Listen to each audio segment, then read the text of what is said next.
Assalamualaikum warahmatullahi wabarakatuh. Perkenalkan, nama saya Tias Nova Dwinta, bidan terampil di Puskesmas Klangenan. Akan memaparkan rencana aksi perubahan laporan orientasi P3K Kabupaten Cirebon tahun 2024. Peningkatan mutu pelayanan PONED. Bab 1 pendahuluan. Latar belakang. Pegawai pemerintah dengan perjanjian kerja yang disingkat P3K harus mendapatkan orientasi sesuai Undang-Undang Nomor 20 Tahun 2023 tentang ASN dan Keputusan Lembaga Administrasi Negara Nomor 289 Tahun 2022. Maksud dan tujuan: memberikan informasi kepada peserta orientasi P3K tentang tugas pokok dan fungsinya, sehingga mampu mengaktualisasikan nilai-nilai ASN berakhlak yang mendasari kegiatan baik secara langsung maupun tidak langsung. Waktu dan tempat. Kegiatan rencana aksi ASN P3K di lingkungan Kabupaten Cirebon dilaksanakan mulai dari 1 Maret 2024 sampai dengan 28 Februari 2029. Pelaksanaan orientasi dilakukan melalui sinkronus dan asinkronus pada platform Google Classroom. Tempat kegiatan dilakukan di UPTD Puskesmas Klangenan dan kegiatan bela negara di Balai Diklat Kehutanan KLHK Kadipaten. Bab 2. Nilai dan etika pemerintah Kabupaten Cirebon. A. Visi dan misi pemerintah Kabupaten Cirebon. Visi: terwujudnya Kabupaten Cirebon yang berbudaya, sejahtera, agamis, maju, dan aman. Misi: Kabupaten Cirebon yang berbudaya, sejahtera, agamis, maju, dan aman. B. SOTK OPD.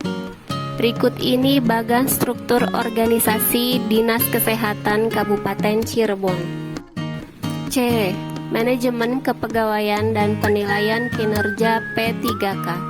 Manajemen P3K adalah pengelolaan pegawai pemerintah dengan perjanjian kerja untuk menghasilkan pegawai yang profesional, memiliki nilai dasar, etika profesi, bebas dari intervensi politik, bersih dari praktek korupsi, kolusi, dan nepotisme.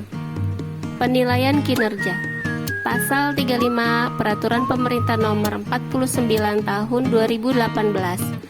Penilaian kinerja P3K sebagaimana dilakukan berdasarkan perjanjian kerja di tingkat individu dan tingkat unit atau organisasi dengan memperhatikan target, sasaran, hasil, manfaat yang dicapai, dan perilaku pegawai. Bab 3. Nilai dan etika OPD. A. Renstra Puskesmas Klangenan. Salah satu strategi dalam bidang kesehatan ibu dan anak yaitu menurunkan angka kematian ibu dan bayi dengan cara meningkatkan akses pelayanan kesehatan ibu dan anak, usia produktif dan usia lanjut yang berkualitas dengan pendekatan continuum of care.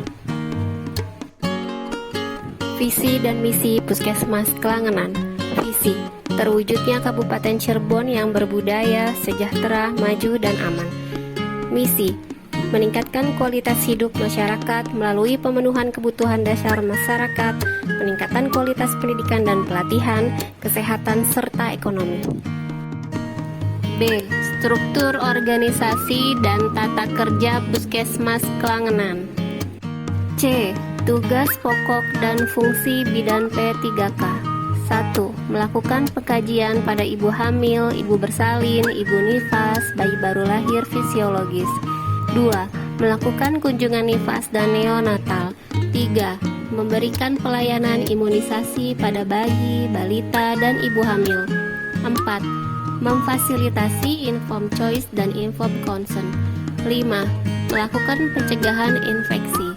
6. Memberikan KIEKB dan kesehatan reproduksi pada remaja, pasangan usia subur, dan wanita usia subur. 7. Melakukan pelayanan rujukan kepada ibu hamil resiko tinggi dan bayi baru lahir dengan resiko tinggi. 8. Melaksanakan pencatatan dan pelaporan terpadu. Bab 4. Rencana hasil kerja P3K. A. Latar belakang rencana aksi. Adanya kematian ibu di wilayah kerja Puskesmas Klangenan tahun 2024. Kunjungan pasien PONED mengalami penurunan dari tahun sebelumnya. Pada tahun 2022 sebanyak 301 pasien, tahun 2023 sebanyak 273 pasien, tahun 2024 sejak Januari sampai Oktober sebanyak 176 pasien. B. Rencana hasil kerja P3K. 1. Menyelenggarakan drill kegawat daruratan obstetrik dan neonatal secara berkala dan sesuai SOP. Tujuan: meningkatkan kapasitas tenaga kesehatan. Terlaksananya drill kegawat daruratan oleh semua bidan setiap 3 bulan sekali. Periode tahun 2024 sampai 2029 setiap 3 bulan sekali dievaluasi. 2. Pengadaan peralatan medis yang dibutuhkan untuk pelayanan kegawat daruratan seperti resusitasi, inkubator, alat monitoring, dan lain-lain. Bekerja sama dengan petugas sarana dan prasarana. Tujuan: meningkatkan sarana kesehatan. Tersedianya peralatan medis untuk pelayanan kegawat daruratan. Periode tahun 2024 sampai 2029 setiap 3 bulan sekali dievaluasi. 3. Penyediaan obat-obatan darurat untuk pelayanan kegawat daruratan yang bekerja sama dengan petugas farmasi. Meningkatkan sarana kesehatan. Tersedianya obat-obatan darurat untuk pelayanan kegawat daruratan. Periode tahun 2024 sampai 2029 setiap 1 bulan sekali dievaluasi. 4. Penguatan sistem rujukan. Membangun kerjasama dengan rumah sakit rujukan untuk memperlancar proses rujukan. Semua pasien yang dirujuk ke rumah sakit menggunakan sistem komunikasi cepat Si Ceria. Periode tahun 2024 sampai 2029 setiap 1 bulan sekali dievaluasi. 5. Melakukan penyuluhan pada kelas ibu hamil, membuat brosur pelayanan PONED. Tujuan: menyebarkan informasi mengenai layanan PONED. Tersedianya jadwal kelas ibu hamil dan brosur pelayanan PONED. Periode tahun 2024 sampai 2029 setiap 1 bulan sekali dievaluasi. 6. Melakukan kunjungan rumah pada ibu hamil resiko tinggi. Mengedukasi ibu dan keluarga tentang kegawat daruratan agar mereka segera mengakses PONED jika diperlukan. Terlaksananya kunjungan ibu hamil dengan resiko tinggi. Periode tahun 2024 sampai 2029 setiap 1 bulan sekali dievaluasi. 7. Menyediakan photoshoot gratis untuk bayi baru lahir di PONED. Peningkatan promosi pelayanan PONED. Dilakukan photoshoot gratis pada semua bayi yang lahir di PONED. Periode tahun 2024 sampai 2029. 8. Membuat laporan Indeks Nasional Mutu atau INM, e-cohort dan laporan bulanan PONED. Monitoring dan evaluasi berkala. Laporan INM, e-cohort dan laporan bulanan PONED telah dibuat.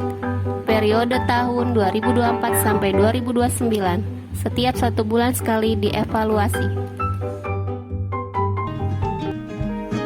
Berikut ini dokumentasi kegiatan kunjungan ibu hamil resiko tinggi, penyuluhan dalam gedung, kelas ibu hamil, drill kegawat daruratan, sistem komunikasi rujukan Si Ceria, brosur pelayanan puskesmas Klangenan, lokakarya mini bulanan puskesmas, photoshoot bayi, pertolongan persalinan, rujukan ke rumah sakit. Bab 5 penutup. P3K wajib mengikuti orientasi untuk membekali P3K dengan pengetahuan, sikap, dan berperilaku mengenai nilai dan etika, pemahaman pada tugas dan fungsi, serta visi misi, rencana strategi pada instansi pemerintah, core value ASN berakhlak yang akan menjadi pedoman kita dalam bekerja dan bersikap. Terima kasih atas perhatiannya. Wassalamualaikum warahmatullahi wabarakatuh.